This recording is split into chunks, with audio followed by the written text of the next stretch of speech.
Hello, happy Tuesday. It's another day, another video. I'm back. First of all, I want to just thank you guys for all of the comments that you all are leaving and the encouragement that you guys give me with that. I am just very grateful. As much as I enjoy getting on these videos and talking to you guys, I am also encouraged by the things that you guys are saying and just helping me also realize that I'm on the right path. So and talking about that, the right path, that's what today's video is going to be about. I feel like God is so good at putting things right in front of your path, whether that is, a situation, a person. Like, there is no coincidences with God. God gives you these little winks. He wants you to see all the signs, all the things, all the miracles that he puts in front of you.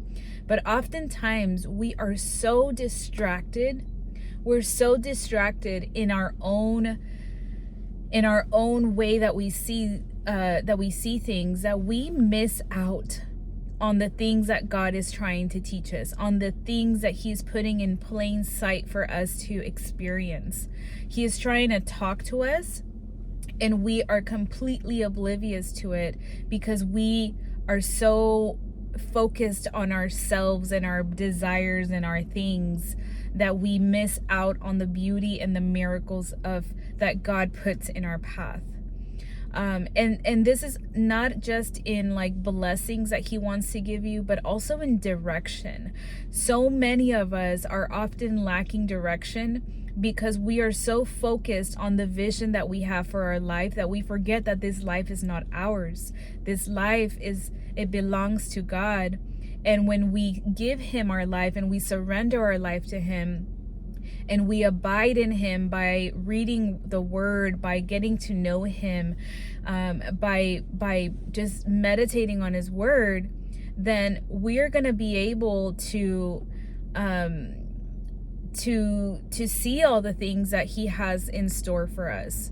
And I say this because I think through some of these comments that I get, people are delaying things that they're being told to do, or that they feel in their spirit that they should be doing, whether that's changing careers, whether that's starting a business, whether that is getting closer to God. So many of us are ignoring the nudge that we should be closer to God, that God wants us near. I think right now there's like this revival going on in our generation of people that are coming to Christ, and it's so exciting to see because I see it in my personal life, I see it in the people around me, and it's exciting to see that more people are choosing freedom over bondage. I feel like we need to see the signs, to see the things that God is putting in front of us. But we are so blinded by the distractions. We're so blinded by social media. We're so blinded by the fact that we didn't get the promotion. We're so blinded by the fact that we aren't where we think we should be financially. We're so blinded by the fact that we didn't get the house or the car that we thought we were going to get. We're so blinded by the fact that we haven't gotten pregnant yet. We're so blinded by these things that we're forgetting the things we're forgetting to see, or we're not even able to see the things that God is putting in front of us. There's a lesson in everything. There's so much that he wants for us. He wants to make us holier. He wants us closer to him. He wants to release us, free us, I should say, from bondage, free us from sin. Like, he is so graceful and gracious, I should say, in like his love for us is so big. But we are so focused on the wrong thing that we're missing out on all of the things that he sets out for us. These videos that you've been seeing and these messages that you get, whether that is through my videos or through somebody on social media, or the person that came and talked to you today at the store, or the whatever thing that you saw, like that you experienced today, there's a reason for all that, but you're so blinded by your problems that you're forgetting to see the blessing in front of you, the nudge that God is trying to give you, the direction that he's trying to lead you in. We're so blinded because we forget to put him first, because we are wanting a life of freedom, but we're so attached to our control, because we want a life of blessings, but we don't know how to sacrifice. Like, God requires and needs us to know him. Like, that is the thing that we should love our God. Like, that is the first commandment, to love him. And yet we're so focused on loving other things. We're focused on, I saw this the other day, like 2 days ago, and I told my husband, isn't this crazy? And the only reason that we knew this is because I swear, like, our phones totally listen to us. But my husband, prior to this whole TikTok ban, he had TikTok and he deleted it off of his phone because he's like, whatever, it's gonna get banned. Like, my husband's one of those, like, whatever, it doesn't matter.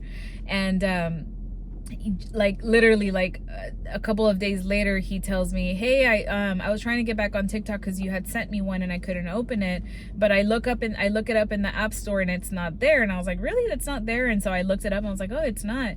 And of course, you know, all of a sudden I get this article on my, I think it was like my Facebook feed, and it was talking about how it's a thing. I didn't know this was a thing, that if you deleted TikTok off your phone, then you are not able to re-download it because of this whole, like, whether it's going to get banned or not. And there's a store, GameStop, if y'all are familiar with GameStop, that are buying people's phones that have TikTok downloaded on them, and then selling those phones for these people that want TikTok and aren't able to get it. Isn't that crazy? The fact that our society is so focused on things like that. And this is not to discredit or to, like, you know, that some people get their, I don't know, news from TikTok. Like, that's fine. Like, that's a whole other issue. But I'm talking about the fact that we are so distracted and so imagine if we put that much effort into our relationship with God. Imagine if we put that much effort into going to church. Imagine if we put that much effort into reading the word. But we're so distracted by things that we're forgetting and missing the things that God is putting right in front of us. These videos are showing up for a reason. Like, I pray before these videos because I never want it to be about me. I don't want this to be like, this is Flor's life and you guys are just here for the gossip. Like, that's not it. Like, I'm so encouraged to continue to help people get closer to God. Get closer to God. Don't get closer to me. I don't have all the answers. I don't know everything. I am just another girl that is going through the journey and just sharing it so that you know that you're not alone, so that you know that we all struggle. Okay, we have not arrived at this destination. Like, the process of sanctification is going to happen for the rest of our life until we are able to meet our Creator. Like, even on the end of, like, okay, God, for example, when I come to work, I pray that the Lord helps me to be a light. I want to be a light for other people. I want others to see you through me. I want to be able to encounter somebody that needs to hear your word, or needs to know about you, or needs to be encouraged somehow. And every time that I pray that, because I forget sometimes, every time that I pray that, like, the Lord puts these opportunities in front of me to encourage somebody, and it's such a great feeling. It's scary because not everybody's going to be receptive, but when I pray that, I know that God is going to answer that. And I'm going to be expectant, because that's how we should be. We should be expectant that the Lord is hearing us and that he's going to respond. And opportunities come around where it's scary, but I still do it in obedience, and I tell people. And sometimes it's not even about telling, it's about being. How are you being a good representation of who Jesus is? Don't call yourself a follower of Jesus. Don't call yourself a Christian if you're not even willing to sacrifice in order to bless somebody else. You know, like, we are so focused, we're so inwardly focused, that we forget to see and to be willing to sacrifice, to be willing to surrender our life to the Lord. Like, he is so good at wanting to care for people. He is so good at, at caring for people, at loving us. Like, he is so good at that. That is his character. It does not change. It didn't change before. It didn't change now. It's never going to change. That is who he is. He wants you to be encouraged so that you can start doing the things that you're supposed to be doing. He wants you to be encouraged to learn how to steward your body well. I had a message yesterday that touched me so much, because as a healthcare provider, like, one of the things that I really feel like the Lord has helped me do is he's helped me in transforming my own health, so that I may be a better, like, advocate for health for other people. And this person sent me a DM yesterday that just encouraged me so much to, like, continue to do what I'm doing, not just in these videos, but like through what I do at my work. But she was mentioning about how she had been struggling with fertility, and how she had been told, like, by her doctors that she had PCOS, and that she was never going to be able to have a baby, and that she was going to continue to struggle and have all these issues with her weight, and, like, wouldn't be able to lose weight because the PCOS would make it harder. All of that. Like, the number of times that I've heard this story, this narrative that we have, or that many women have about, like, you're never, like, it's gonna be impossible. Like, that's being said by a man. Man does not have the last word. Jesus has the last word. And so this person sent me an encouragement, a message, and that encouraged me, because she said, I am choosing to believe that God is the one that is going to make it happen. And so now I have been working at improving my health. I have been more focused on losing weight, on eating healthier. And it wasn't for the weight loss, but, like, she's encouraged by the fact that she knows that God is telling her, like, I'm going to make it happen. I promised you a child. It's going to happen. But it also requires something, right? It's going to require you to start taking care of your health, to stop believing the lies that everybody is telling you, and now pursue how to steward your body well. Like, she already has that vision and that dream that the Lord put in her heart, that she will be a mother, and she's not losing sight because everybody else is lying to her. Like, she's just gonna pursue the truth. So now she was mentioning about how she lost 16 pounds over the last several weeks, and that she just feels really encouraged, that her period came back and she's regular. Like, what an amazing testimony. And I told her, I'm going to check up on you, girl, because I can't wait to see what the Lord does for somebody that is being obedient and listening and being and focusing on the truth and not the lies of the enemy. And guys, I'm in healthcare, so I get it. I had a patient that, obviously I can't go into detail about specifics or anything, but I had a patient that had been told that she was gonna never have any babies. She was infertile. Like, she had been told by so many doctors. She had already given up hope. And I told her, like, just wait. Like, I know, like, just wait. Like, don't give up hope. And she, like, was literally to the point where she was just, like, not having not using birth control or anything with her husband, because she was like, well, I'm not gonna get pregnant, like it doesn't matter, I'm like, here I am, I've been trying to have a baby and I couldn't. And guess what, like a few weeks after, you know, we started seeing each other and stuff, she becomes pregnant. Like she becomes pregnant because she was able to lose some weight and get her health back. And I say this stuff because not because this has anything to do with the weight, none of that. Okay, hear my heart. Like, God has the last word. If he's given you a promise, he's gonna keep that promise.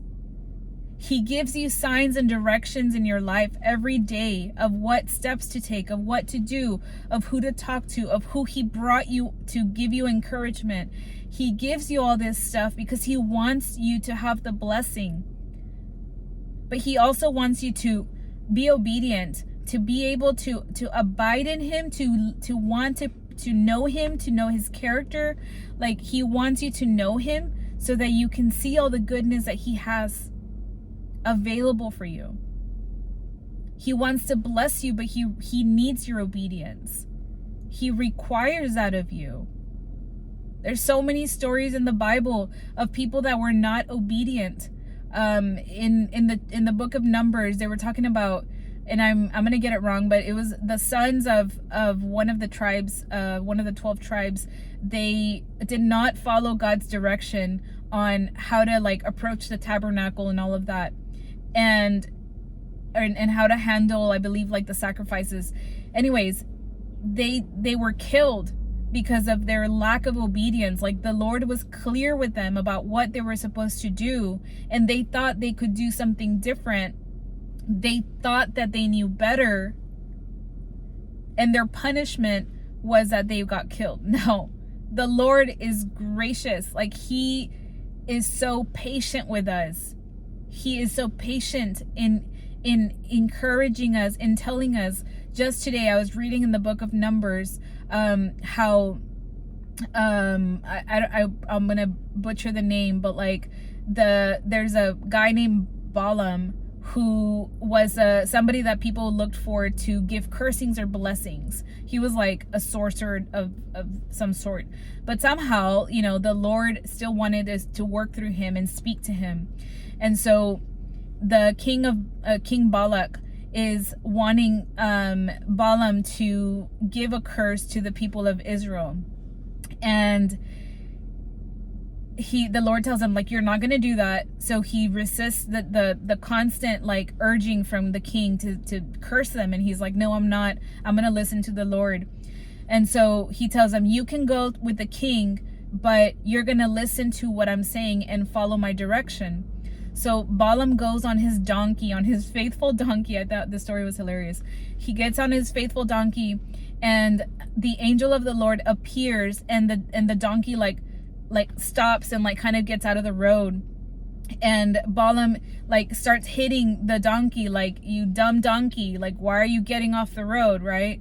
So he gets back on the road, and then the angel of the Lord appears to him again, and the donkey like again he kind of like stops, and again Balaam hits him, and you know, again it's like, stubborn donkey, like, get to it, right? So he does this, I believe, 3 times, and then finally the Lord gives the donkey the ability to speak. So the donkey tells Balaam, like, why are you hitting me? Like, have I not been your faithful donkey that's been with you? Like, I've carried you and I've taken you wherever you want to go. Like, why are you hitting me? And at the end, you know, the Lord is basically like, I gave you a donkey. Like, you're the Lord opens up Balaam's eyes, and so Balaam sees the Lord and like falls to his knees, and he's like, you know, feeling he sees the holy God, right? But the Lord is like, why are you not listening to to the sign, to like your donkey? Like, the donkey was literally, I put him there so that he could guide you, and he could tell you, like, don't stop, don't go there. And yet you were stubborn and you kept going. He was more stubborn than the donkey. Like, what? Y'all, if y'all are not reading the Bible, I'm sorry, but like the Bible is so fun. Like it has so many good stories, and it tells us just how the Lord is. It tells you just how he brings things into your life. Like, how many donkeys do you have in your life right now that are trying to give you a sign? Okay, like how many times have you had something in your life that you are just being too stubborn to see, and you're not being obedient, and you're delaying your blessing because you don't want to listen to your faithful donkey? Like, what? All right, guys, I am done. But today, I just want to encourage you. If this video came across for you, like, what are you doing? Why are you not moving? Why are you not being encouraged and taking steps in faith? The Lord is good. He brings people into your life. He gives you signs all of the time when you are not looking. There's miracles all around us. Somebody needed to hear this word today. Be encouraged. We'll see you guys tomorrow. Bye.